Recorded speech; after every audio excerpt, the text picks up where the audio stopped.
तो कैसे हैं आप सभी। आज हम एक ऐसे कैरेक्टर के बारे में बात करने वाले हैं जो अपने एनिमे से ज्यादा फेमस है और आप थंबनेल टाइटल देखकर तो समझ ही गए होंगे। None other than Aizen, lord Aizen. एक परफेक्ट एंटेगनिस्ट विद परफेक्शन। क्या है तो कैरेक्टर डेवलपमेंट है, क्या ही कैरेक्टर है। एक परफेक्ट विलन। और आइजन के परफेक्ट होने का reason of course everything is a part of Aizen's plan. और अगर तुम एक perfect manipulator with great powers को एक कैरेक्टर में बदलना चाहो तो that would be Aizen for sure. Bleach anime का एक ऐसा साइड कैरेक्टर, सॉरी टू से, जिसने मेन कैरेक्टर की वोल जर्नी डिसाइड कर रखी हो। उसके इवोल्यूशन से लेकर उसका सोल सोसाइटी में आना, उसके स्ट्रॉन्ग होना, everything is a part of Aizen's plan. और आइजन हमेशा सभी कैरेक्टर से एक कदम आगे रहता है। एक कदम क्या, वो बंदा 1-2 किलोमीटर आगे रहता है सभी कैरेक्टर से।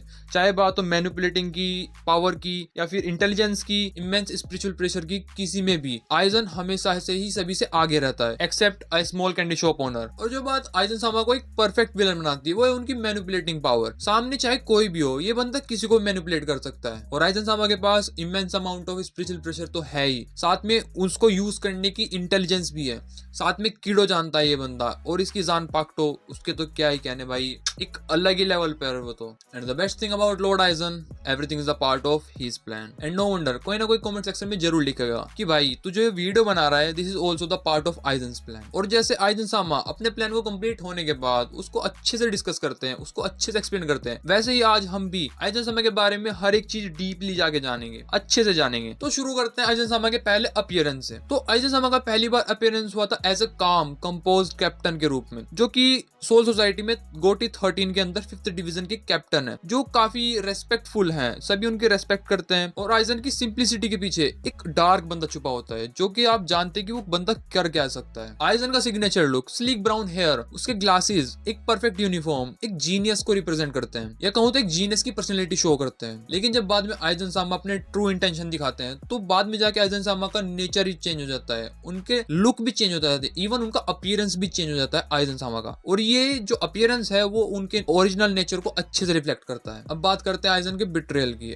आइजन का बिट्रेयल भी जरूरी था, क्योंकि आइजन के बिट्रेयल से ही आइजन के सारे प्लान पूरे हो सकते थे। आइजन का बिट्रेयल एक ऐसा ट्विस्ट लाता है जिससे सोल सोसाइटी की फाउंडेशन तक हिल जाती है। और आइजन ने अपनी फेक डेथ के थ्रू सभी को ये बिलीव करवा दिया था कि वो एक लॉयल कैप्टन है, जिसने अपनी ड्यूटीज को पूरा करने के लिए अपने आप का सेक्रीफाइस तक कर दिया। पर नहीं नहीं नहीं, ये सिर्फ एक झूठ था। और जब ये पता लगा तो सोल सोसाइटी पूरी हिल गई थी कि आइजन तो जिंदा है। और ये कैसे हुआ, क्योंकि ये सिर्फ एक चाल थी, एक केयरफुली क्राफ्टेड एक प्लान, जिसमें वो अपने एनिमीज शिनिगामीज को अच्छी तरीके से उनका पागल बना चुका है, ताकि वो अपने प्लान्स को सिक्योर कर सके, उनको अच्छी तरीके से कंप्लीट कर सके। और आइजन का बिट्रेयल एक सिर्फ एक्ट ऑफ रेबेलिएशन नहीं था, बल्कि ये तो था पूरी दुनिया चेंज करने का डिक्लेरेशन। तो हम बात करते हैं अब आइजन सामा के प्लान्स के बारे में, या कहूँ तो एक ट्रू मोटिव के बारे में, जो आइजन सामा का ट्रू मोटिव था। आइजन सामा का ट्रू मोटिव था टू रूल होल वर्ल्ड, चाहे वो बात हो वर्ल्ड ऑफ लिविंग की, वेको मुंडो की, या फिर हमारी सोल सोसाइटी की। उसका ट्रू मोटिव था होल वर्ल्ड को रूल करना and overthrow the soul king, उसको मार के खुद राज करने, ये था उसका मोटिव। या कहूँ तो आइजन का ट्रू मोटिव था to become a god like being. Soul king को मारो, खत्म, तुम बन जाओगे गॉड लाइक बीइंग, क्योंकि तुम्हारे पास है इमेंस स्पिरिचुअल प्रेशर, और इसकी तो तुम्हारे पास कोई कमी नहीं है, इंटेलिजेंस भी बर्बाद करे। और जो आइजन का इंटेंशन था कि सोल किंग को मार दे, सारे वर्ल्ड को रूल करे, वो ऐसा इसलिए था क्योंकि आइजन सोचता था कि जो ये हमारे वर्ल्ड ऑफ लिविंग या फिर हमारा वेको मुंडो या सोल सोसाइटी है, ये जो करप्टेड हो चुके हैं, यानी कि जो सोल किंग ने वर्ल्ड बनाया है ये पूरा करप्टेड हो चुका है, इम्बैलेंस है, इसमें ना ही कोई आप अपने आप को इवॉल्व कर सकते हो। तो वो चाहता था कि मैं इसको यहाँ से सब कुछ हटाऊं, सब कुछ जीरो से बिल्ड करूं, और एक ऐसा वर्ल्ड बनाऊं जहाँ पे सब स्ट्रॉन्ग ही रहे। इसलिए आइजन ने एरंकास बनाया, क्योंकि आइजन का मानना था जो सोल किंग की बनाई हुई क्रिएशन है तो हमेशा से एक वीकनेस के थ्रू देखता था कि सब कुछ वीक है, ना ही कोई इवॉल्व हो सकता है, ना ही कोई इवोल्यूशन है। तो इसलिए आइजन सोचता था कि वो एक ऐसा वर्ल्ड बनाएगा जिसमें इवोल्व होगा, इवोल्यूशन होगा, सभी स्ट्रॉन्ग होंगे। इसलिए उसने शिनिगामी और होलोस के फ्यूजन से हमारे एरांकास बनाए, ग्रेट एस्पार्डास। और जो एस्पार्डास क्रिएट करे थे आइजन ने, वो अच्छे से दिखाते भी थे। हाँ, जो आइजन का ट्रू मोटिव है, ट्रू इंटेंशन है, वो उसको कंप्लीट अच्छी तरीके से जस्टिफाई भी करते थे कि हाँ ये बंदा कुछ कर सकता है, पर ऐसा उसको करने नहीं दिया। और अब बात करते हैं आइजन के स्ट्रेटेजिक जीनियस होने की। तो आइजन के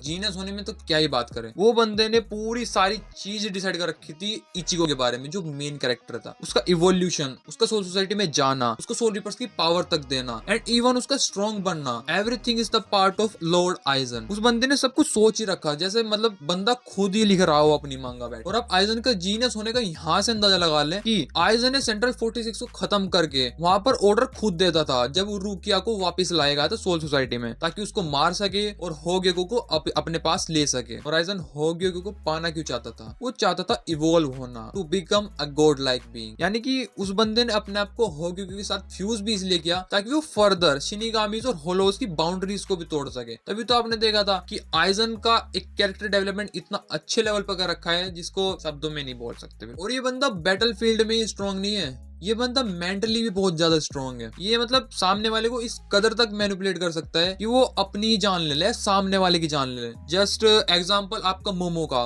मोमो को उसने टोशिरो के खिलाफ कर दिया था कि हाँ उससे लड़, और बाद में मोमो को, वैसे आइजन ने मोमो को 2 बार मारा है। अगर आपको सीखना है कि इमोशंस को कैसे यूज करे उस बंदे के खिलाफ, तो ये आप आइजन से सीख सकते हैं, क्योंकि ये बंदा इमोशंस के साथ खेलना तो इसका चुटकी भर का खेल है। इमोशंस के साथ तो ये ऐसे खेलता है जैसे आजकल।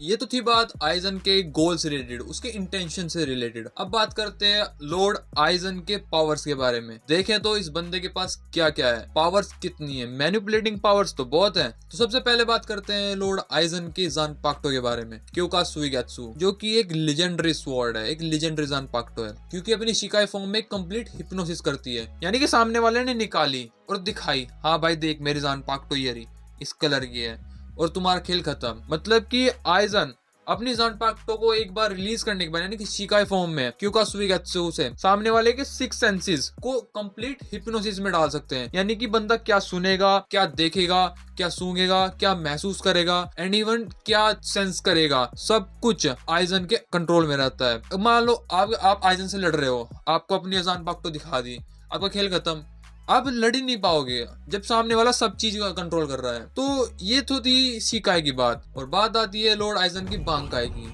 बांकाई क्या होती है? इस बंदे को बांकाई की जरूरत ही क्या है? बांकाई होती है किसी भी कैरेक्टर, जैसे कि हमारा कोई भी कैरेक्टर अपनी बांकाई यूज करेगा तो जो उसकी शिकाई फॉर्म होगी उससे जो बांकाई है वो उसकी पावर्स को 100, 200, 300% तक बूस्ट कर देती है। और इस बंदे को बांकाई की जरूरत क्या है? इसकी तो शिकाई काफी है। तो जस्ट इमेजिन जो इसकी बांकाई होगी लॉर्ड आइजन की, वो किस लेवल पर होगी। जो फैंस है, फैंस के अकॉर्डिंग, उनकी थ्योरीज के अकॉर्डिंग, जो आइजन सामा की बांकाई है वो लॉज ऑफ फंडामेंटल, यानी कि नेचर्स के लॉज को ही तोड़ सकती है, क्योंकि आपकी शिकाई में ही सामने वाले बंदे को पता ही नहीं लग रहा चल क्या रहा है। तो बांकाई तो नेक्स्ट लेवल। शिकाई, बांकाई और ज़ानपाक्टो के अलावा हमारे लॉर्ड आइजन के पास है immense amount of spiritual pressure, जो कि आई थिंक कैप्टन से ट्वाइस है, और ये बात आइजन ने खुद बोली थी। इमेंस स्पिरिचुअल प्रेशर के साथ साथ आइजन के पास है इंटेलिजेंस, मैनिपुलेटिंग पावर्स और कीडो में मास्टरी। कीडो एंड हार्डो दोनों में मास्टरी है इस बंदे के पास। अब देखो मेरे पास वर्ड्स खत्म हो चुके हैं, मेरी स्क्रिप्ट भी खत्म हो चुकी है, मेरे पास वर्ड नहीं रहे हैं, क्या बात करूं इस बंदे के बारे में। Lord eigen.